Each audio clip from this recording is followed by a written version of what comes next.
Hello everyone and welcome to yet another episode of Tours and Tactics. Today we're going to be exploring Shadaran Hills, Etheron Hills, and Askalion Hills, continuing our fun tour of the Green World Borderlands, or any Borderlands because they're all the same map. Now, as we look at the wonderful exterior, we're going to go right to the map in the beginning, because this keep is awesome. Now, I got a little bit of flack for pointing out that the garrison is basically 5 entrances with a whole lot of destructible walls. The interesting thing about this location in World vs. World is that it does have multiple avenues of attack, but they're not readily apparent if you're not looking for them. It's also got a couple of little surprises that we're going to explore too. First, you'll notice the plateau that I am currently standing on. If you look in the forward section of the keep, along the main wall, notice the proximity between the plateau and the destructible walls. Therefore, I am hypothesizing, remember, this is all speculation, it's all stuff I really want to test out. Setting up trebuchets and catapults along that lower plateau will allow you to fire on the walls there and take them down. And you'll notice the little path at the bottom lets your guys, without having to beat down a gate at all, walk that little snaky path through the destructible walls and right into the main part of the keep. Now, there's another avenue that's just as interesting. We're going to be walking all these whenever we go back to the video. Is you've got the south gate there. If you notice, there's a bridge span over a tiny little walkway there. You can take that walkway and follow it all the way up to the gate leading into the keep with the keep lord. And that gate has a destructible wall and a gate. So that's one interesting avenue of attack. The other one is, of course, as always, the direct assault through the gates into the keep, destroy the walls across the bridge and into the keep lord. Now, if you go that route across the bridge, then you don't have to destroy that gate on the top. Now we're going to find a particularly interesting little tidbit that'll lead into a challenge I want to present to people, because I want to see if this is possible. So, we're going to resume the video and begin our walk along the walls here. Now you notice, whenever we looked at the map, there is a sheer cliff from the water up to the north entrance. So you actually have to go across the water and follow that bridge up to and reach the south entrance. So we're going to look at the lovely wild Dolyaks. We love Dolyaks. They carry all our stuff. They make sure we can build big, boomy siege weapons. We like big, boomy siege weapons, because it's less times that we get shot in the face. I don't know about you, my fellow viewers and watchers, but I don't like getting shot in the face, because it kills me. And then you have to run all the way back, and that is just a hassle. We pass the delightful Moas, this useless little wall gate here near the supply camp. As we approach this bridge, and up the very large stairs, which, if you notice, has a guard patrol on it.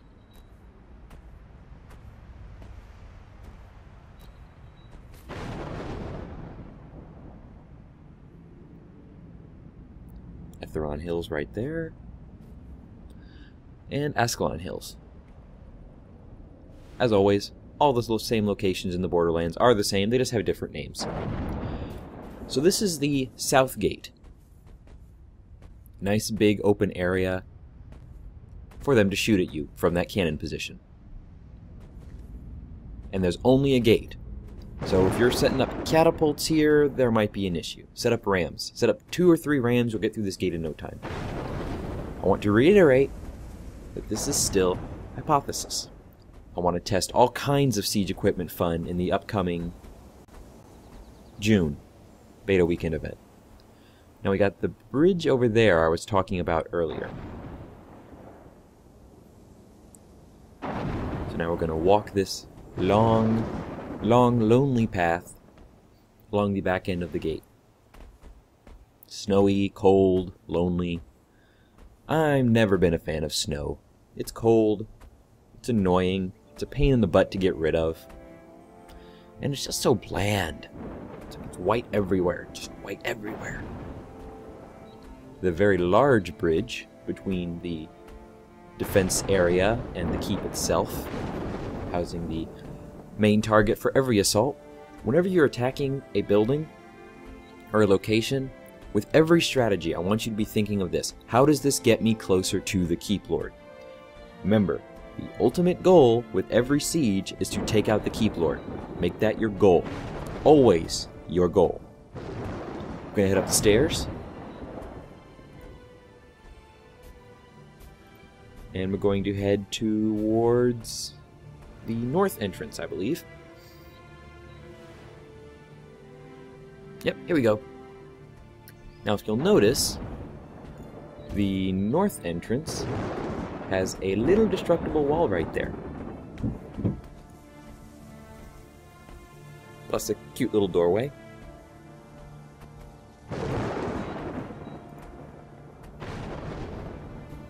Head down the little stairs here. The vast array of hills and rocky areas.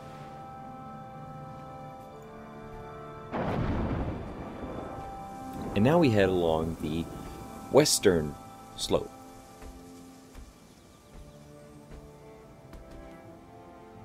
I really want to see if trebuchets reach the walls from there, because that looks like a very nice target, because you don't need to take down gates, just break open every wall, break all the walls, just bring them all down, because then defenders are running all over the place and you're attacking. Now if you're on defense, you might want to try setting up trebuchets on that wall too, because then, theoretically, you can fire down on the people trying to shoot at you with their own trebuchets.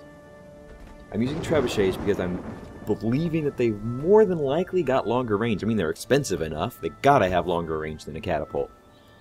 If they don't, then we might want to check with who we're hiring to give us our siege engines. And here's a nice little place for some battlements to fire down on the people attacking us. And all the destructible walls.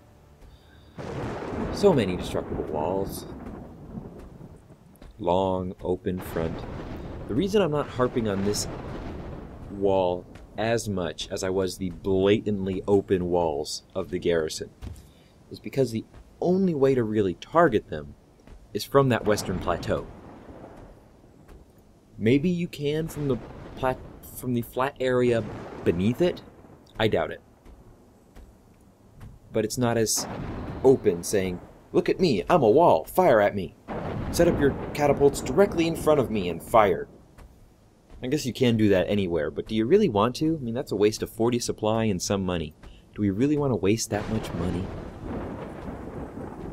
So now we're heading along to take a gander at the large wall itself and its defensive vantage point.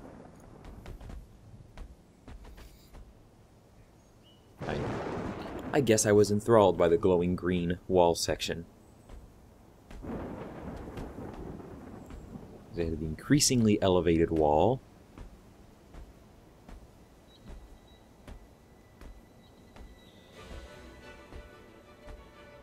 Nothing much to see except walls and snow.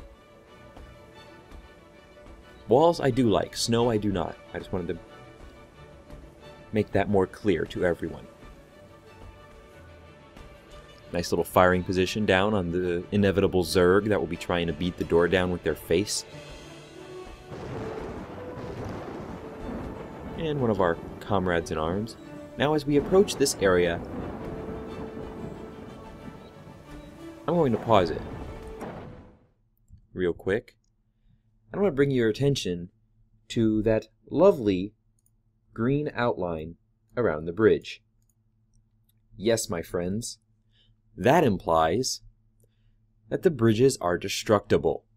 What remains to be seen is how much damage they can take and how much that can disrupt the enemy's defensive efforts.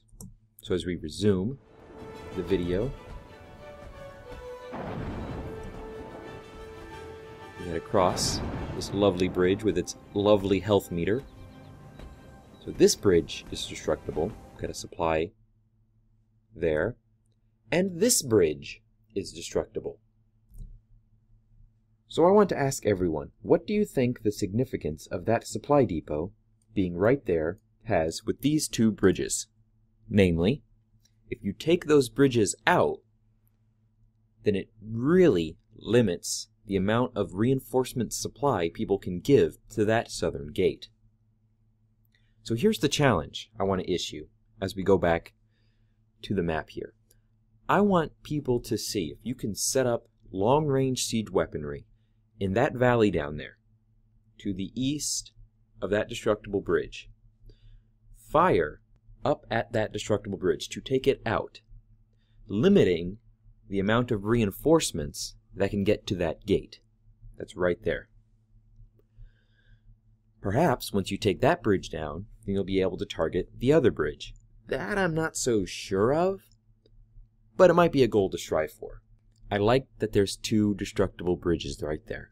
It opens up a lot of options for the attackers, and it makes for something that the defenders really have to make sure to cover. I mean, if you're setting up siege weapons down there in that valley, the defenders are probably going to want to respond with something to destroy those siege engines, which means more wasted supply. Remember, if you're smarter in this instance, you've already cut off their supply reinforcements from the various supply camps nearby.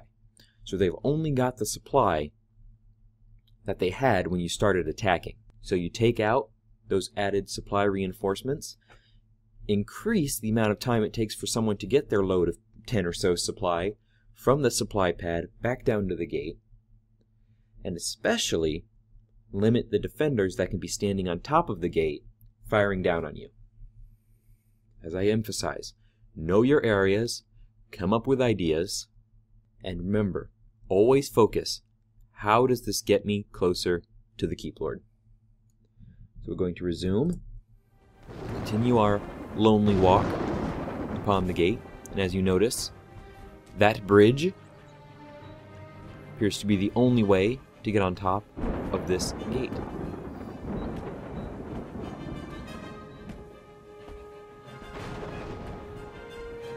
And you also, by destroying the bridges, limit their access to those very expensive wall defenses that they built.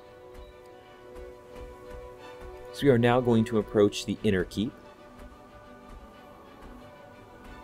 which presents itself about as standard as of a defensive keep as you can. A couple destructible walls, the gate right there, some nice boiling oil, cannon emplacements. Pretty standard. All the vendors live inside of the inner keep. They don't really chill on the outside of the keep.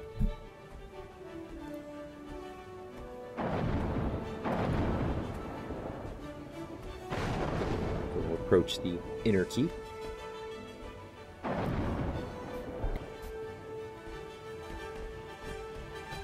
This bridge is not destructible. I kind of wish it was, to be honest, because it would reward more experimentation with siege weapons. You know, adjust their aim, take out that bridge, and then you're really hurting the defenders. And I'm checking out the vendor because I've got excess garbage in my backpack. We don't like excess garbage. From what looks like a young Elvis. Check weapons. I don't know why I don't get a better weapon. Probably because I'll have to spend time leveling it up too. One of the things I did learn is that some viewers were noticing that I wasn't really leveling skills in here. And apparently during this beta weekend event, which I remind you was the late April beta weekend event, there was a bug that limited the amount of experience and weapons increase that you got in World vs. World. It's apparently been fixed, so hopefully we'll see more leveling happen in the upcoming beta weekend event, the mid-June beta weekend event. I've got a supply pad right here, and all the defenses are pretty standard for one of the larger keeps. Siege masters, patrols, workers, mortars, waypoints, upgrades, fortify, all that stuff. And we've got the inner northern gate with its one wall. Its little bridge, which would... If you're secured in the interior section, I don't see why you wouldn't set up a siege engine or two. And one of the things I also noticed that I would want to really try, if you go to this map view here, that angular straight plateau. Notice how it's positioned just perfectly to get a long-range siege weapon to fire at that corner destructible wall. I want to see if that's possible too. All kinds of interesting, devious little strategies. But the thing is, these are all strategies that if the defenders notice them happening, they'll be able to easily counter. If you see someone setting up a trebuchet there, then you alert them in team chat and take out the trebuchet there.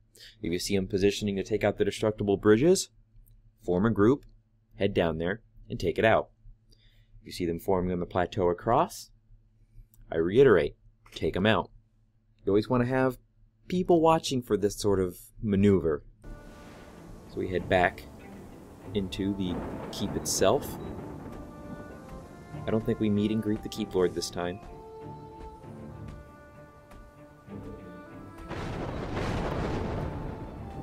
But there's, as you can see, there's no approach this way.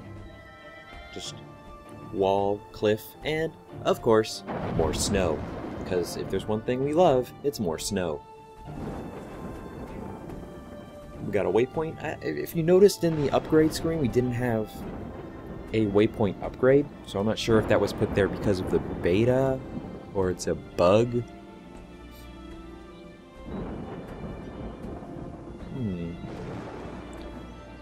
Destructible wall right there. That means you can take out the stairs. I mean, people can't get on top of the wall anymore. If you recall, one of the things we discovered after one of my other videos was that the reason that some walls weren't destructible was because it would limit access to portions of the wall.